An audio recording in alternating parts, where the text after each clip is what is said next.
Hello and welcome back to Boring Dad Gaming, where today we're going to be playing some more Death Trick, Double Blind. Now, this is 1 o'clock, so I think, I'd have to look at the clock, but I think it's 7 or 8 p.m. is our final destination, really, for the game. So we've got a few hours, but it'll go quick, I have a suspicion. But anyway, we're up to 6 AP now. I have enough XP to get a 7th, but unfortunately, our little fortune teller friend Tito isn't around. However, there are lots of people of interest. Actually, let's have a chat. Let's have a quick look at. So in terms of alibis, we need to speak to Rolf, Aideen, and the boss man, in fact. We've done Echo, so maybe we won't try and do Echo this time, but maybe I'll try and use a couple of AP on each of these guys. I'd like to ask Rolf about the letter that we found in Jan and Aideen's carriage. We also need to get his alibi. Aideen alibi, would like to ask her about the glasses. I have a suspicion they might be hers. And speak to the boss man about his alibi. Okay, so where should we start? Let's start with Aideen. We haven't spoken to Aideen for a few episodes.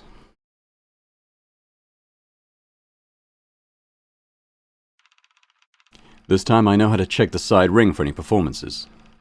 This time I arrive early. A bunch of workers rush in, hustling the spectators away from the middle of the field. Feeling somewhat intrigued by what is happening, I hang back to watch. It seems like they are moving the rope barrier, getting everyone a few more steps away from the center of the ring. But why? I get my answer when a woman strolls inside the rope barrier with a lighter and a long rope in her hands. She is beautiful. Her auburn hair flows in the wind like flickering flames. She poses casually, the rope in her hand wrapped around her wrist. The announcer is calling the crowd to come around for a performance. She's playing with a tiny lighter between her fingers, hiding the flame in her palm 1 second and releasing it the next. The announcer said something about fire. I'm not paying much attention.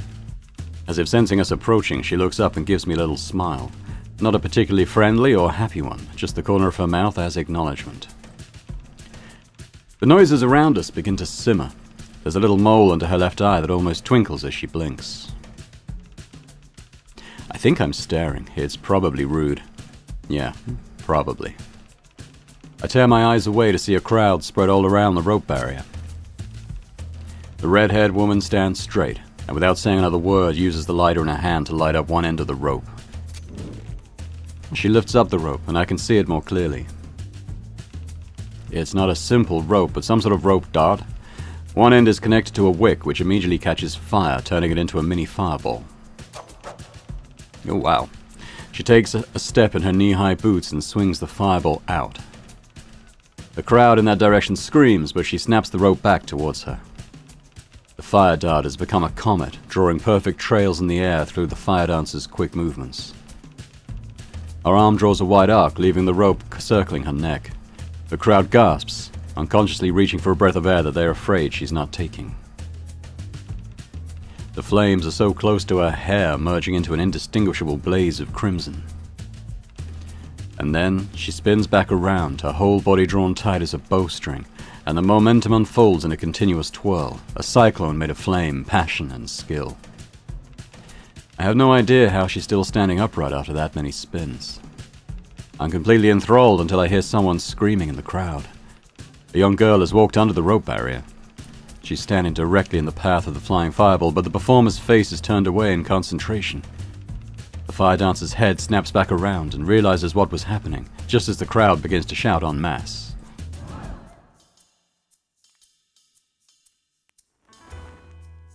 Ooh. Without missing a beat, she uses one leg to pull the rope back, swiftly kicks it to the other side, and wraps it with a fire blanket in the corner. She takes another look to make sure the fire is out and rushes back to the girl. The girl is still standing back. Still standing back there. She finally snaps out of her daze and promptly starts crying. Hey, you okay? The little fire dragon just wanted to say hi, yeah? The girl nods. The worried parents finally manage to squeeze through the crowd. Oh my god, Darcy, you okay? Why did you run off like that? I almost had a heart attack. Don't you ever do that again? The woman wipes the tears off her daughter's face, gives her a hug, and then leads her back to her parents. And then she turns and walks towards me. Wait, me? Mr. Jones? Ah, yes. I am Jones, Detective Jones. Nice to meet you. Aideen. My name's Aideen. That's right. Oh, she went Birmingham then. What do you say to some candied apples? My treat. Huh? What? Oh, sure. I'm here about, Come. She doesn't wait for my response. She steps out of the ring and leads the way back towards the vendors. What could I do besides follow? She walks in front of one of the vendors, nods and smiles her way through some small talk, and returns holding 2 candied apples. Want one? Sure. I take a bite. Just out of curiosity, what would you have done if I said I didn't want one? She shrugs. More for me. Sweet tooth. I enjoy all kinds of ices in moderate amounts, sometimes a little bit more than moderate in the right circumstances. We stay quiet for a few moments as we chew our way through the apple. So, you have questions for me? Yeah, why don't we start with, time of death. Let's establish her alibi first. Where were you from 5 to 7 p.m. on Monday night? I was in my room with my sister. Your sister. She works here too? Yeah, Jan's the circus acrobat.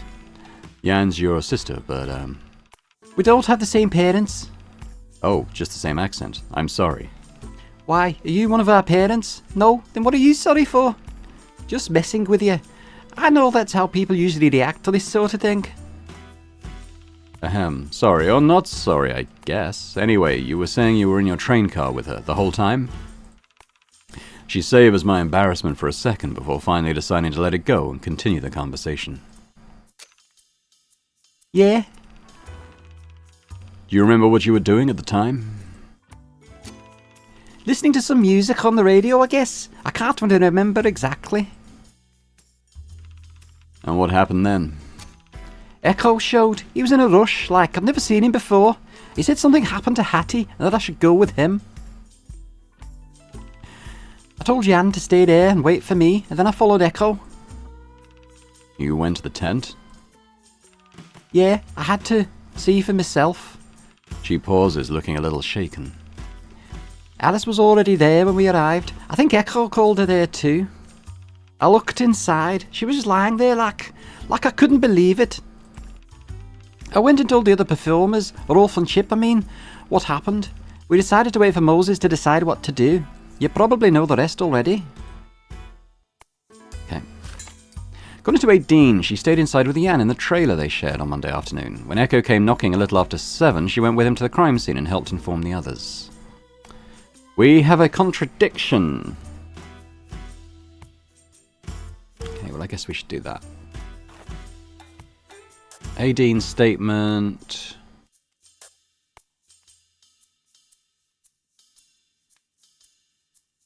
That doesn't contradict that.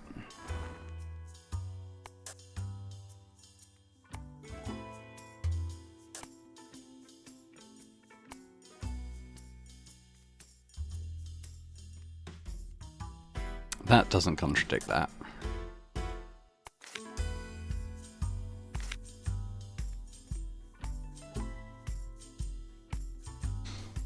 Okay, what was the contradiction here?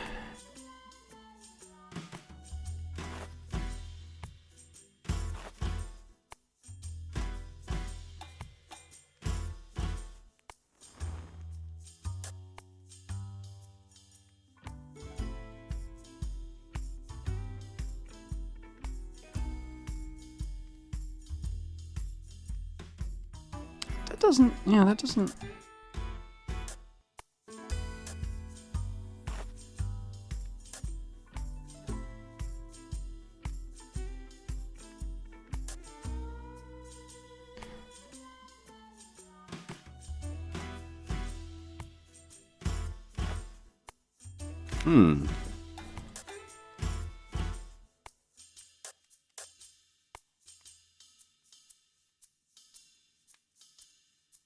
Is it the hat? It could be. You could try it. Aideen claims she stayed indoors on Monday afternoon, but Echo saw Aideen wearing the cowboy hat she borrowed from Chip outside. Okay, so we have established it was her wearing it. Okay. That's just what I wasn't sure about. I wasn't sure whether... We knew she borrowed it, but whether our character had kind of made the mental leap to deduce that she was the one Echo saw wearing it. Oh, did you borrow a hat from Chip? Yeah, cowboy hat. I borrowed it on Monday, but I don't have it anymore. I already gave it back to him. Why did you borrow a cowboy hat? Sorry, but that doesn't seem like your style. Well, maybe you just haven't seen all sides of me yet. You're a pretty fashionable woman. If a cowboy hat's were a regular part of your wardrobe, you wouldn't need to borrow one from the clown. You seem to have a lot of opinions about my accessory choices. Fine. Why do you think I borrowed the hat then? Trying not to be recognized. Maybe you just needed something to conceal yourself. I'd imagine that hair is pretty recognizable anywhere in the circus. So if it were me trying to go out and do something discreet, I'd find a way to hide it too. Perhaps that was the plan. Sometimes being different has its burdens. But unfortunately, it started raining on Monday afternoon, so I didn't go out. I stayed in with my sister, like I told you. So it wasn't you Echo saw wearing the cowboy hat and coming back to the trains around 7. He saw me. Why didn't he say anything? Right, the hat. He thought it was Chip. Well, that wasn't the plan. So let me ask you again, where were you between 5 and 7 p.m. on Monday? You're right, I wasn't in my trailer. But I wasn't with Hattie, I promise. I went out early in the afternoon before the rain started. I think it was a bit after 3. Was there anyone else with you? Rolf and Aideen. Yeah. I was with Rolf the whole time. We were planning to take a walk around the field, see the country sights. But we didn't realise it was going to rain, so when it started we were stuck under a tree for a while. We were hoping it would stop quickly, but it didn't. When the storm finally eased a bit around 6:30, we decided to start to walk back. We got home right at 7, and I went straight to my trailer. The rest is all the same. Echo came knocking not long after. I went with him and informed the others. So if I ask Rolf, he's going to corroborate this story. Sorry, I asked him to keep it a secret. If you told him what I just told you, he'd tell you the truth. Oh, that's useful. I went here first. Aideen was with Rolf on Monday afternoon. They walked far out in the field and got stuck by the rain, only managing to make their way back to the circus around 7. Aideen went back to her trailer and Echo came to find her not long after. Now, I'm not going to ask her about this, but I want to look at the letter again. Can I not ask her about the letter? I'm not seeing it. I wanted to ask her about the glasses.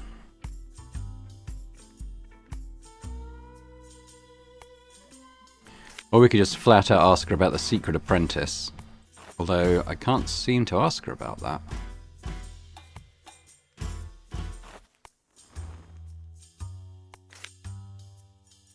So we've ticked off her alibi anyway, haven't we?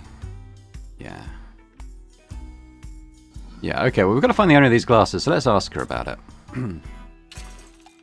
I found this in Hattie's room. Glasses? Do you know if they belong to Hattie? Don't think so. I've never seen her wear glasses. You never noticed any vision problems? Did she have trouble seeing from a distance? Did you ever see her squinting at something? Her eyebrows rise for a second, but her expression quickly returns to neutral. Not really. I can't think of anything. Is there anyone else in the circus that wears glasses? Moses is the only one I can think of. I don't think these are his style. I would agree. Her answers are uncharacteristically short and simple. I can't help the feeling there's something she's not telling me. Got another contradiction. What is the contradiction? It's to do with the glasses, I suspect.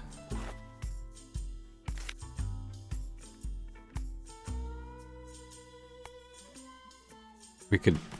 It's a contradiction, so we can't just accuse her that they're her glasses.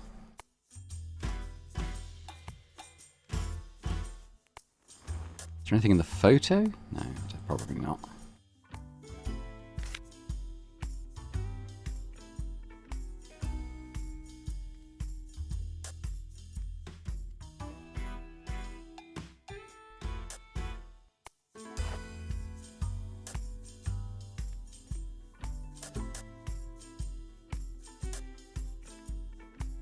Okay.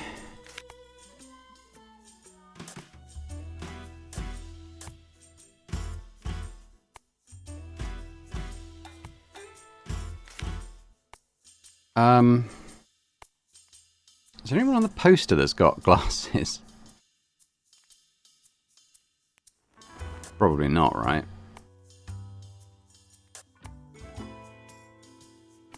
I don't get what the contradiction is, that I'm looking for.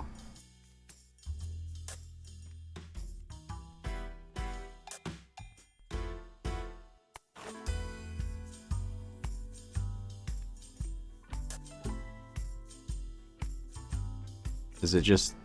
I mean, it's not a contradiction. The linked statement.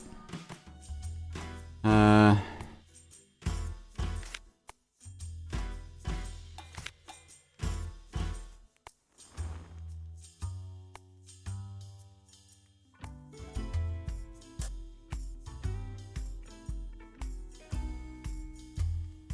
don't know, I might back out of this. I don't...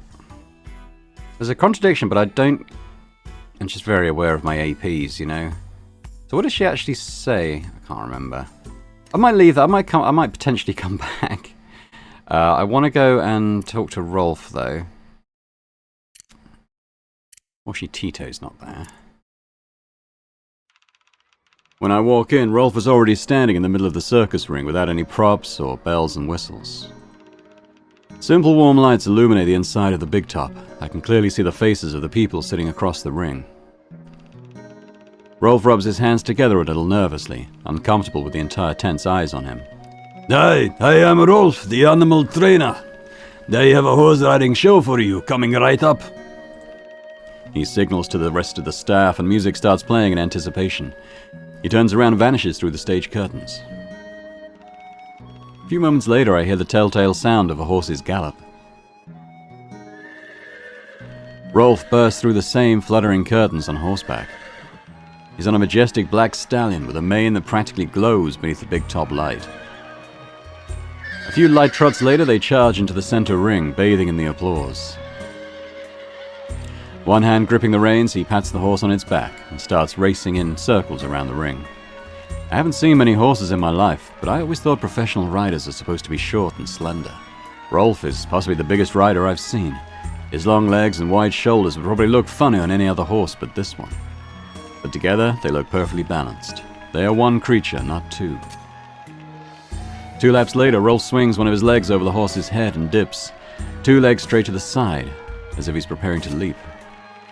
But then he lifts his entire body up by holding on to the saddle to his side, hanging parallel to the horse's body as if he's levitating. The crowd erupts in cheers. I can't really see the expression on his face at the speed he's moving, but he quickly pulls himself up back on the horse and waves with both hands. Rolf rotates as the horse circles. He never stops changing position. I'd never have guessed he had such flexibility. The way he moves on horseback more closely resembles a gymnast than a jockey. He rides backwards, upside down, and finally stands atop the horse, which never stops galloping. He then whistles, and a brown horse charges out from behind the curtains. Without any other directions from Rolf, the new horse enters the ring and positions itself beside the black horse. Rolf leans down and gathers the new horse's reins in the opposite hand as the black stallion's. Then, to the crowd's delight, he lifts one foot to step on the new horse's back. At first, he keeps his head low and holds the reins tightly, but a couple of circles later, he gradually stands up straight and aims his eyes at the crowd. As a staffer approaches the side of the ring with a flagpole, he frees one hand, grabs the flag, and waves it back and forth. The crowd leaps to their feet for a standing ovation on Rolf's final lap, circus flag waving back at them in appreciation. He whistles to slow the horse down, jumps to the ground, and takes a bow. Thank you, thank you. If you like the performance, please give a round of applause to my buddies, Obsidian and Pancake. Thank you so much for coming. We'll be back next hour with a great juggling show for you, so please stick around. Again, thanks for coming. He turns around to return the horses to their stables, whistling to them and smoothing down their manes as they walk. That's when he sees me in the crowd. He nods in my direction and gestures for me to wait. Sorry about that. I had to bring the horses back first. He clears his throat awkwardly. So, I see you've managed to find your clothes. Spare clothes in this case. I have to thank you for your help, though. No worries. Happy to be of assistance. How are things going with the case? Good, good. I want to ask you some questions. Okay, let's do time of death first. Where were you on Monday afternoon at the time of the murder? I was in the stables, taking care of the animals. Was there anyone else there with you? Yeah, Alice was taking a nap inside in the back room. A nap? Does she always take naps in the afternoon? Not always, but arrival days are especially tiring for her because she has to handle all the props and set up tents. She was up before dawn that day. I didn't want to make noises and disrupt her rest, so I decided to go to the stalls, give the horses a little bath, brush their manes, get all ready for the performance, you know. So that's what you spend your entire afternoon on? Yeah, the manes are all dirty and tangled from the trip. It takes a lot of time to brush them. So when did you learn about what happened to Hattie? I don't really remember what time it was, but later in the night, Edine came to find me and told me what happened. Okay, well we know he's lying, but we're going to present that to him. So we have Rolf's statement and Adine's statement. He said he was in the stables, but I already got Adine to admit she was actually with him. So Adine already told me the truth, that you were together on Monday. She did? You sound very surprised. Yes, because she was the one that wanted... Why did she tell you? I'm a detective. I kind of have that effect on people. Oh, yeah. So, care to talk to me about your side of the events? We were just out walking, but then it rained and we were too far out to run back, so we had to wait until it eased up. Do you remember what time you left and when you came back? We left together at 3:30 p.m. and we came back around 7, and Adine went back to her trailer. So what did you do afterward? Well, I went back to the stables at first, but then I realized that my horse Obsidian had broken his door and run out, so I went looking for him. It took probably half an hour to find him and come back. By then, Adine was waiting for me at the stables, and that's when she told me about Hattie. Okay. So we're down to Moses, Jan, and who's that? Who haven't I got the statement for yet? Oh, it's probably Alice, isn't it? Yeah. Okay, well, there's no contradiction here, but I would... I've only got one time slot left, so we won't get to Moses this time. But I would like to ask him about... I want to ask him about the letter. Why can't I ask him about the letter?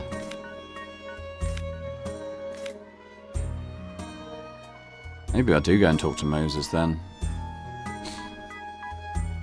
Alright, let's go talk to Moses then. I don't know why I can't ask them about that letter. Unless it was... Was it not Jones who found the letter? Or maybe it was... Alright, yeah, maybe it was Jackie who found the letter. Nah, okay, fair enough. Alright, let's go to the office then. Okay, so we just want to ask him about time of death. I've told you, Detective, that I went into town on Monday afternoon to handle some business. That's why they waited until I was back to call the police, which you certainly had a lot of questions about. That's right. Well, I think you'll understand why I have to ask this, but... Can anyone corroborate that? Certainly, you can speak with my workers. Some of them saw me leave for town and came back after 9, but I have a feeling you wouldn't be satisfied with that. Apart from my own workers, you can also talk to my business associates in town. There must also be some bank tellers and city workers who saw me throughout the day. That sounds credible, but with only less than 12 hours left in my investigation, I don't really have time to leave and go verify everything myself. I'll just have to see if I can take his word for it, if there's no other reason to doubt his alibi. Okay, well he's ticked off anyway, so we need Jan and Alice still for their alibis.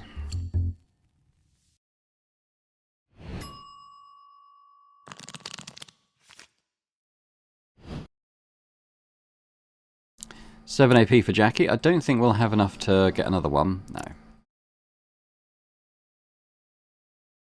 Well, it would be good to go and speak to Rolf, but he's pretty much the one person here I don't have available to speak to. She's got all... Yeah, let's just have a quick look at the logs. So...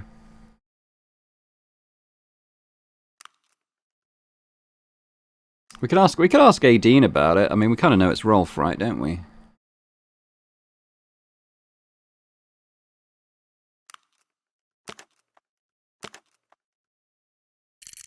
I wonder if it would have been better to have Jones find the letter. I don't know. Okay, so what are we trying to do? Find the apprentice. So I think we want to speak to Aideen. I'm fairly certain she's the apprentice, but it could also be Alice. I think it'd be worth speaking to both of them. Tell you what, let's go and speak to Alice first. Alice is alone in the room again when I come back. Aideen has already left, probably to perform. She's sitting in front of the dresser, writing a notebook or something. When I enter, she barely spares me a glance. Hi, I'm back. It's been a while since I did Alice. I think she was just sort of a bit East London Cockney. Are you looking for me? Sorry, just one moment. You can take a seat on the sofa over there. I walk over to the sofa. Sorry, that's not... that's doing Jones's voice. I walk over to the sofa. It's crammed with pillows of different shapes and sizes. Fabrics casually tossed on it and a wooden hammer? I have to push everything to the side to find a seat for myself nestled amongst the pillows and fabrics. At first, I don't even know what to do with my hands, but then I rest them on the pillow. It is weirdly comfortable. Something in the afternoon air is making me a bit drowsy. I barely slept last night on my train here, and my neck hurts from the awkward positioning. Don't fall asleep, Jackie, we need you. I'll just close my eyes for a short moment. All's quiet in the room besides the quiet scratching of her pencil on the paper. Did I just fall asleep? I suddenly had a fear that we'd lost an hour, but it's the right time. When I open my eyes, Alice has turned around from her position in front of the dresser. She's sitting backwards on the chair, legs to the side, facing me. The notebook she was writing on earlier is propped up on the top rail of the chair. She's looking down at it, pencils quietly scratching on the paper. It feels like the music's gone loud again. I kind of want to... If I hit escape...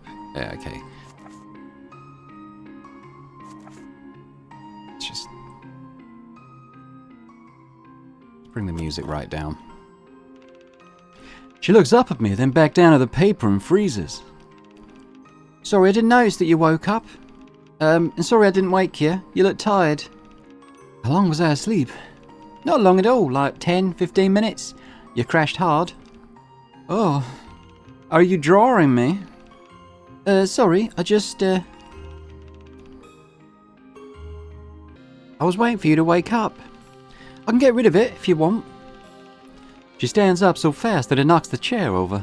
She clenches the pencil between her teeth and unzips her tool belt with both hands, presumably looking for an eraser. No, it's okay. I don't mind. If you want to use me as your model, all you need to do is ask. I can pose for you.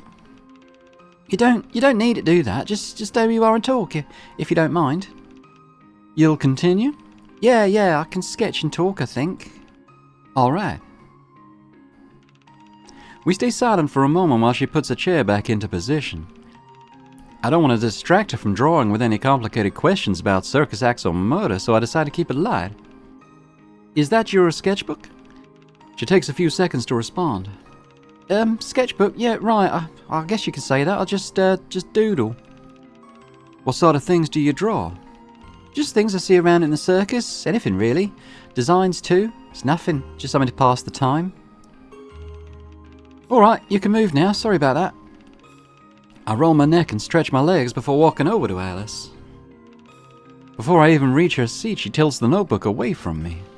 Sorry, I don't like showing, it's not done yet. Oh, sorry, I thought you were finished. No, there's still shading and things to be done, but I don't need you to model for that. I can do those later. Oh, okay. Sorry, I don't want to... It's not good enough yet. She snaps the notebook shut and stands up, clutching it to her chest. When it's done, I'll show you your page. I'll give it to you. Oh, you don't have to. I just wanted to see what you had there.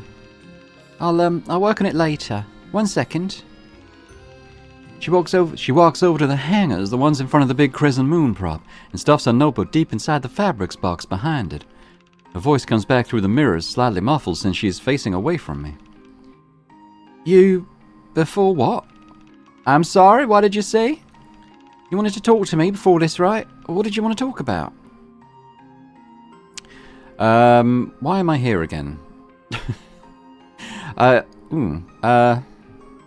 Maybe the secret apprentice thing?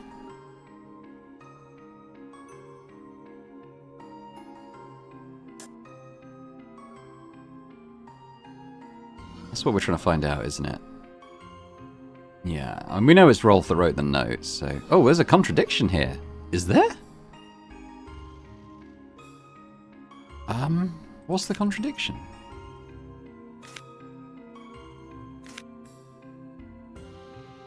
Let's ask her about this first before we look at the contradiction. I'm not quite sure what that is. Have you heard anything about Hattie having an apprentice? Hattie? Apprentice? No, haven't heard anything like that. Oh, well that was revealing. Oh, it didn't use a time slot, to be fair. Maybe if they don't have anything useful to say, that it doesn't take one slot up. That would be good if that was the case. Alright, contradiction. What are we contradicting here?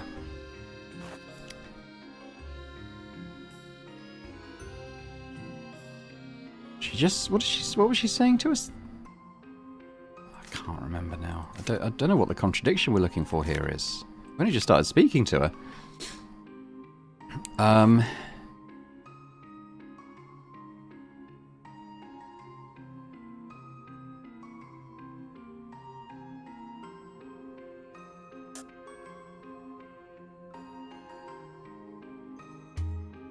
don't know.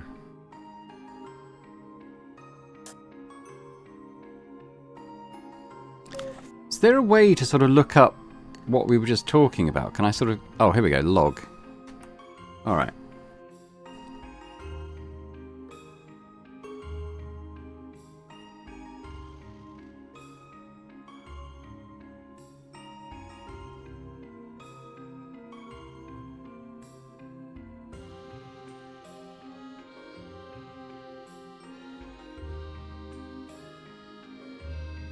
There's about her art, but I don't think we can't really sort of ask her about anything like that.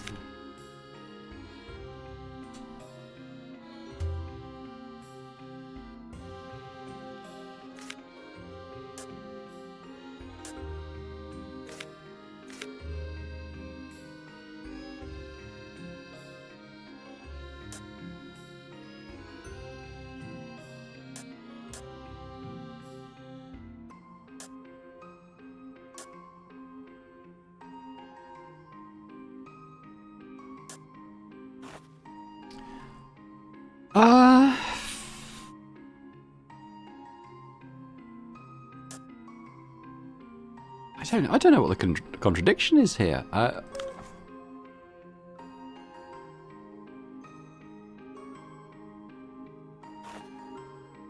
going to pause while I think about it, because I would like to try and identify it, but I don't want you guys to sit here for 5 minutes or more while I'm trying to. Hang on. The only thing I can think of is that she was talking about not being a very good artist, but we know that she's done the costumes, so I don't have anything more specific than that, so I'm just going to do that. That doesn't make any sense. Oh, she's right. Okay, well we can have it. We could do that for we can do that for free. Although the combinations are going to be tough because there's so many things. But at least it doesn't use it up if we get one wrong. Now the contradiction was before we asked about the secret apprentice, even. So.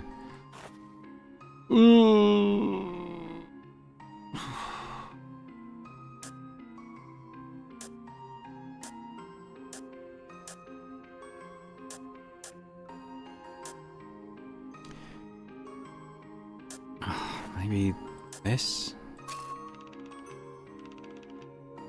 I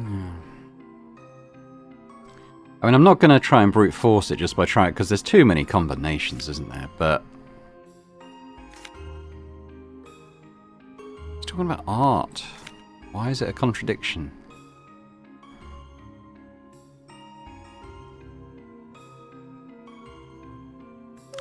Alright, now, we don't have the glasses. I can't ask her about those.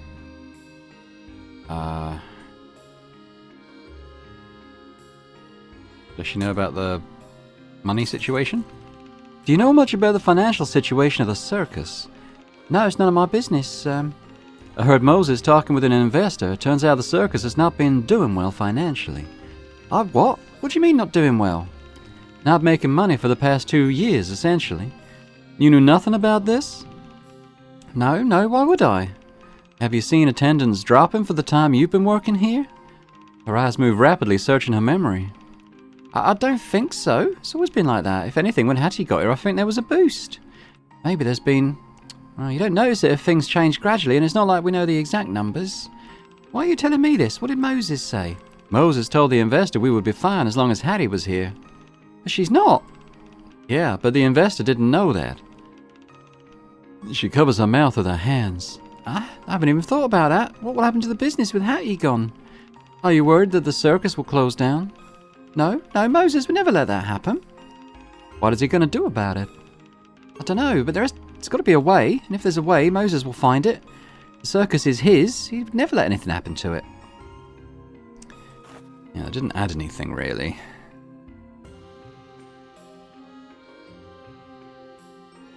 Oh, what is this contradiction?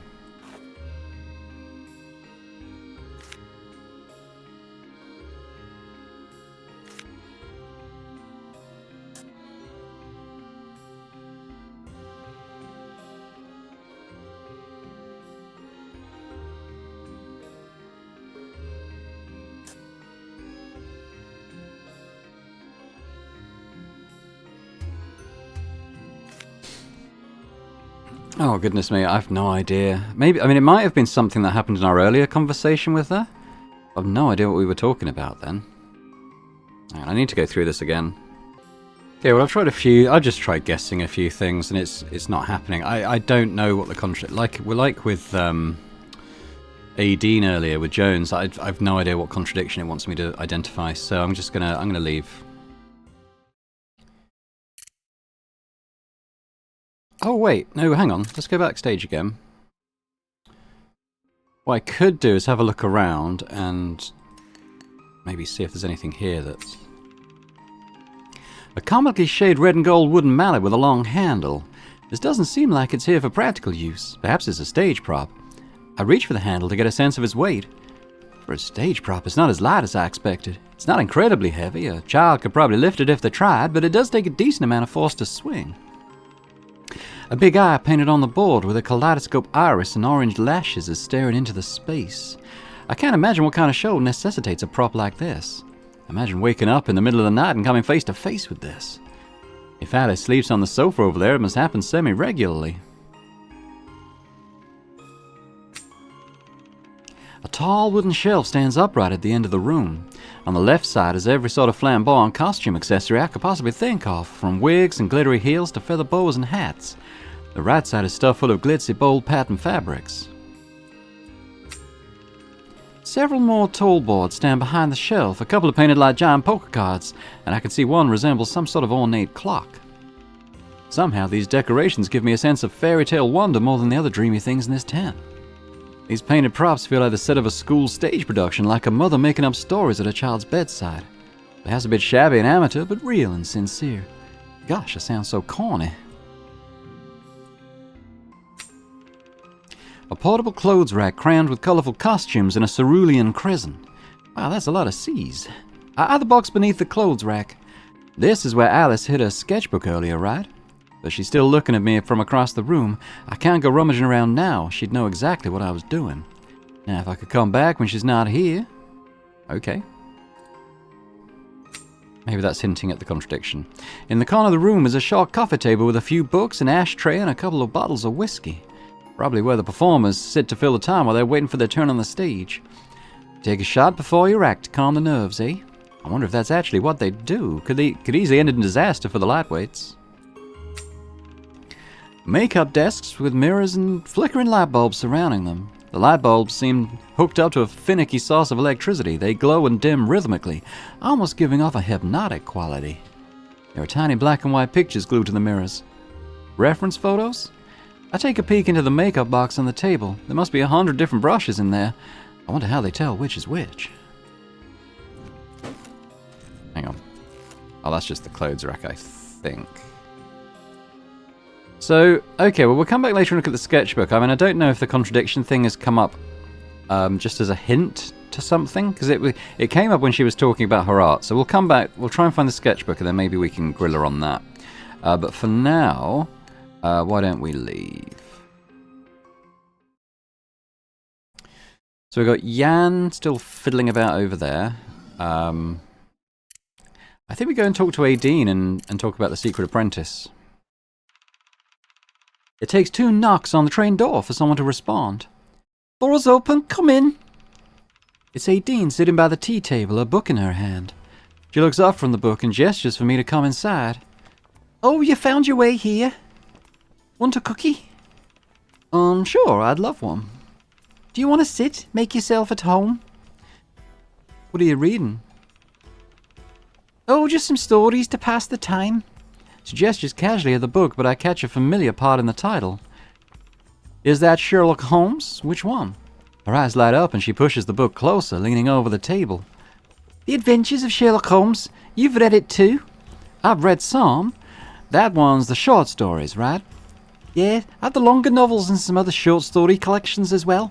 Well, I own them. I can only carry so many books when we travel. She gestures over to the small bookstand on the other side of the car. Well, what's your favourite story? Guess? Is it A Scandal in Bohemia? Why'd you say that? It's the first story in this book, so I'm hedging my bets. Just kidding. Irene Adler's a great character. I figure there's a lot about her you might relate to. She's American, just like you, clearly. Beautiful, intelligent, and a performer, among other things. She laughs slightly. Well, thank you. That one was Hattie's favourite among the ones we read together. But I don't know if I can or want to consider myself eclipsing and predominating the whole of my sex. I'm just a woman, not the woman. If I have to pick a favourite, I would actually choose the last one in this book, The Adventure of the Copper Breeches. I have to pause for a second to remember that story. The one with the governess? Yeah, I do love Adler, but I relate to Miss Violet Hunter a little more. Without family or friends to seek advice from, she wisely found Holmes and Watson to consult upon receiving a suspicious job offer. When her employer made particular requests, like asking her to cut her hair, wear a particular dress and sit with her back to the window, she had a piece of mirror in her hand to see what was going on outside. She even snuck into the forbidden wing of the house to try and uncover the truth. Who among us hasn't agreed to do some questionable things for money? But she held her own, conducted her own investigation and found the silver linings in her situation. And there's one more thing I bet you like. Huh? She also has a magnificent head of hair. Ha, that's true. It's so nice to find a fellow enthusiast. I forced Hattie to read a few with me, but she wasn't into them. And it's too early for Jan to hear some of these stories. Of course, I'm always happy to chat about them, but I don't know if it's, I want to ask. Uh-huh. As a fan of detective stories, do you have any thoughts or guesses about this case?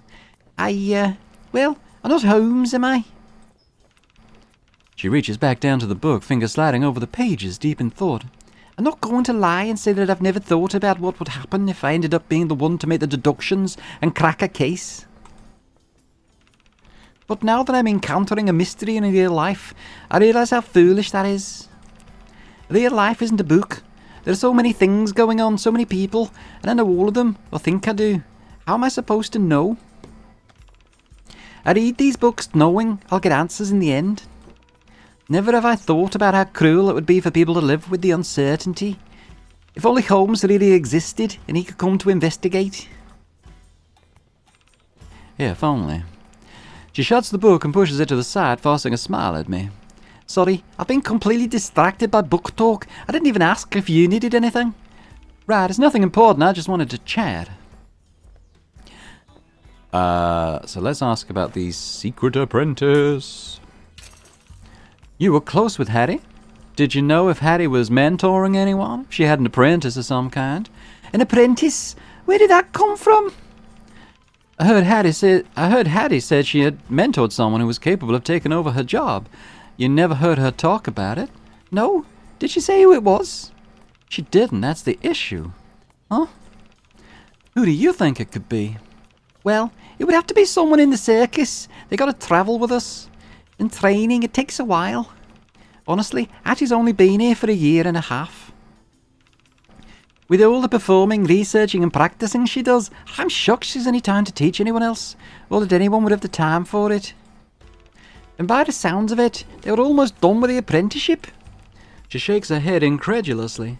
Everyone I know says Hattie is one of the most talented magicians, and even she took 2 years to complete her apprenticeship. Unless this apprentice has some sort of prior experience, I can't think of anyone who fits the description. Well, Echo used to learn magic, right? Yeah, but if he wanted to do magic, he could have done it all along. Besides, he couldn't have been Hattie's apprentice. They were already apprentices together. Who could it possibly be, then? Now that's a contradiction. So we could do secret apprentice and 18. I don't see how that's an issue, to be honest. Oh no, wrong idea. Here we go again. At least it doesn't use up our time slots. But clearly secret apprentice... Oh, that's young prankster. Secret apprentice is one side of it.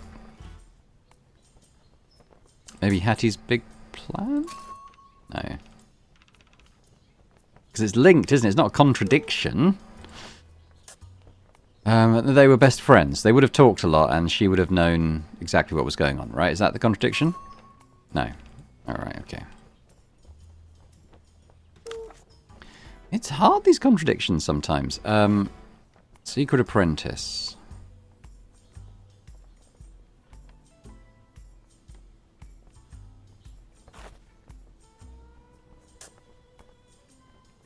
Maybe the jealousy thing? No. Yikes!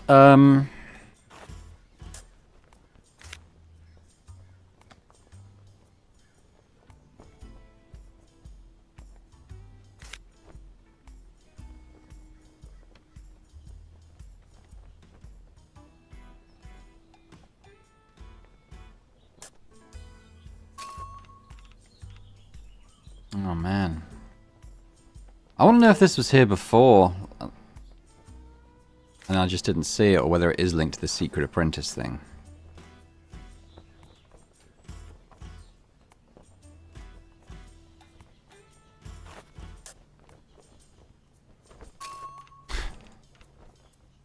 Yeah. Okay. Oh god, these contradictions are key to solving this case, and I'm struggling with the last few. Okay, I'm going to pause while I have a think about this. Okay, I'm not joking. I went through and I did this, the secret apprentice with everything else I can ask her about, and none of it was right. So I don't... It must be referring to something earlier, or... I don't know. But let's ask her about this note that we found in her book. Oh, hang on. We'll just present it. Sorry, I was in your room and picked up one of your books. I promise I didn't mean to. It just kind of slipped out. Yeah, sure. I don't mind that. It's okay. What? I passed the note I found. What's this? I found it tucked in one of your books. Have you seen it? No, I've never. She snatches the note from my hand.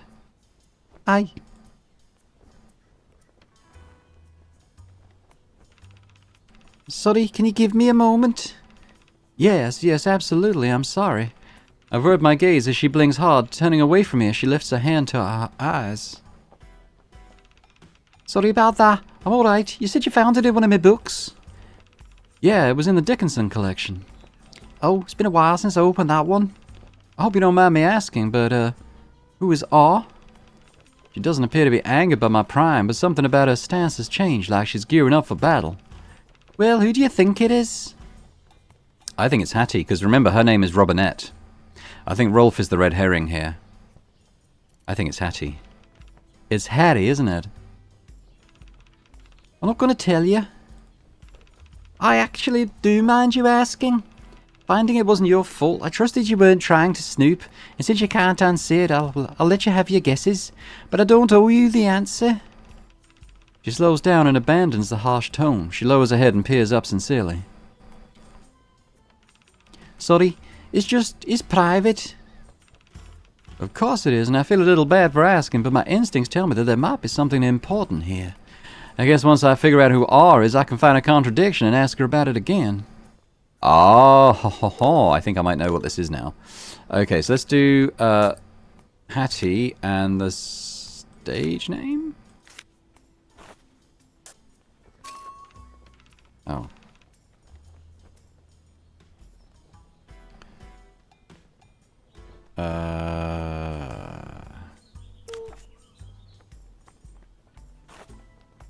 Maybe the note and the stage name? Wait a minute. The note ends with an R, and Hattie's real name is Robinette. But this is not a contradiction, more like a confirmation. It does, however, contradict something she already told me about the nature of she and Hattie's relationship. Aha, okay, maybe we're homing in on this now. So we got lover's note and best friends, right? Ta-da! Hey, Dean said she and Hattie were friends, but it seems like the breakup note in her room was from Hattie, suggesting the two had a romantic relationship. The note, it was from Hattie, wasn't it? Are we talking about this again? She gives a performatively annoyed sigh. What makes you think it's Hattie? I'll say I was confused by the R, but Hattie isn't her real name, is it? She signed it with her real name, Robinette. She can't help but laugh at my dramatic delivery. How did you hear about that? The universe whispered it to me. Right.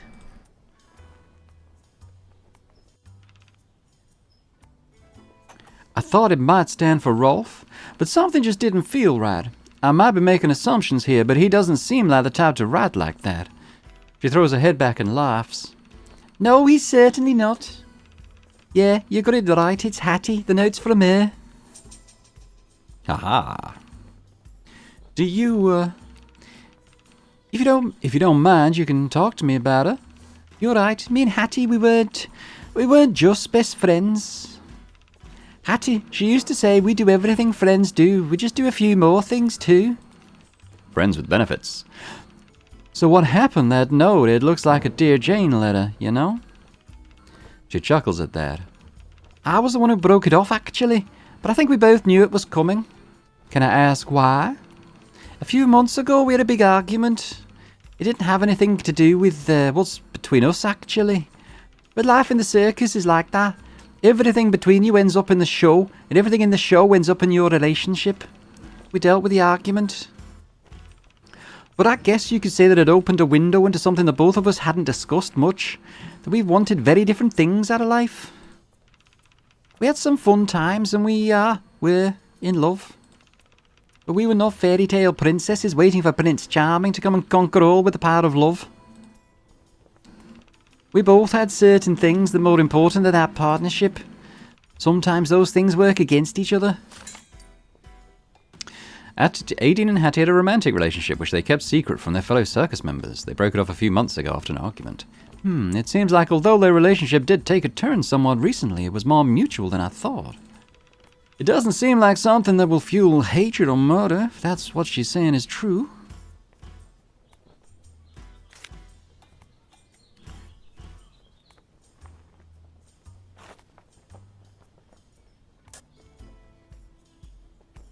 We could ask her about the big plan, see if she knew about it. So, Hattie received the offer to move to TV. Did she ever mention wanting you to go with her? Maybe perform together? The idea did come up, but it didn't interest you. You could say that. Me and Hattie, we were very different. That's what made us work so well together, I think. But in this instance, she was every bit the gambler's daughter that wanted the highest highs out of life. If you gave her a full house, she'd question why it wasn't a royal flush. And that's not to say she's greedy. She never wanted a cent more than what she deserved. The problem is just that the world isn't smart enough to give her what she deserved. They never realised yet that if they didn't, she'd never stop looking. And what about you? You don't have your own ambitions? Me? I'm just a little apparently she's Irish. Me, I'm just a little Irish orphan who'd be really glad if I can manage to keep everything I've already made for myself. I'll never sit at the poker table if I can help it. Right, so you declined her offer. Besides, if I left, what about Jan? What about Moses? What about fire? What about fire? I like my fire acts. Hattie may have been right that the TV is the new thing and circuses are out of fashion, but I like it here. I do. Okay, well, I don't think we have a motive for her killing. Well, you know, taking her at face value at least, I don't think we have a motive for her killing. So I have one more thing I could do. What have we got on our list? Surprise, oh yeah, find Hattie's apprentice. So what we could do is go back and ask Jan specifically about the secret apprentice. Or could Echo be the secret apprentice? It wasn't Alice, as far as we know. Wasn't Aideen. Could be Jan? But let's ask her outright about secret... Oh, no, we already have done. Oh.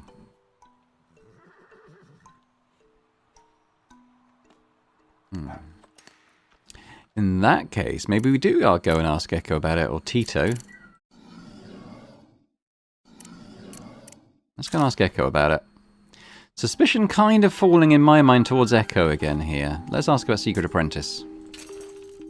So I heard something from Moses. Did you have any idea that Hattie might have had an apprentice? Probably someone in the circus. What? She said she has trained the apprentice to do her magic tricks. It's not you, is it? What absurd. Not in 1,000 years. It would make sense, right? You probably know most of her tricks already, been trained by the same mentor and all. Use your brain for a second.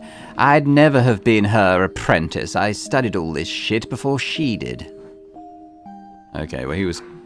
Oh, okay, didn't use up a time slot for that. Fair enough, fair enough. Oh. Is it saying that we've got a contradiction here?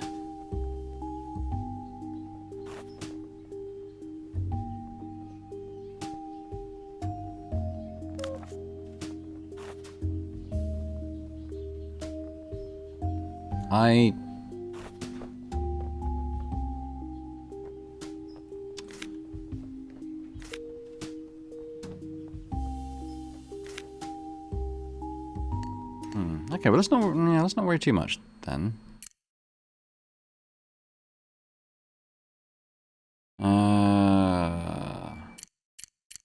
We lost Tito. I don't think... Can we just interview him? Oh, no, hang on. Oh, no. I did that accidentally. Oh, no. Well, that's the end of the day then. I don't know. That was kind of a misclick. I kind of thought maybe I needed to... I don't know. I don't think we can interview him as we can other people. I think he's basically there to... Yeah. Anyway, there we go. So we're here now. We got some other stuff going on. So what is Jones's priorities at the moment? Alibi. So we need... Jan is not here. And also... Who is that? I feel like this is one person I keep forgetting exists. Alice, probably, isn't it? I would imagine. Who also isn't here. We can go see Tito, though, and get our XP thing leveled up again. Get a 7. But anyway, we shall do that next time. So thanks very much for watching. Hope you've enjoyed this. It's some twists and turns in the story now. I think, along with one of my commenters, I was sort of leaning towards it maybe being Aideen. Perhaps an accident. Perhaps a bit of a breakup thing. Maybe she didn't realise Hattie was going away, and killed her because of it. But then, as she's just said, she did know about it. She didn't really care. She just wanted to stay at the circus and do her act, and she broke it off anyway. So, do we believe her? I guess is the question there. I mean, I'm kind of inclined to believe this is a sort of game that when you uncover something like that, like characters will lie to you, but then if you sort of uncover the contradiction, that they'll then tell you the truth. Otherwise, why believe anything? So I'm inclined to believe that she's honest about that part anyway. So who do I suspect now? I don't really know. Could Chip be the apprentice? I think it's... Well, no, it's not Yan, is it? Because we asked her about it. She didn't know. But anyway, we'll find out next time. If you did enjoy this, as I hope you did, if you could hit the thumbs up button, that would be great. Leave me a comment. It's always great to hear what you guys are thinking about the games I'm playing. Let me know any sort of working theories you might have. And, yeah, if you could subscribe as well if you've not done so before, that would be great too. So thanks very much, and I hope to see you next time. Bye for now.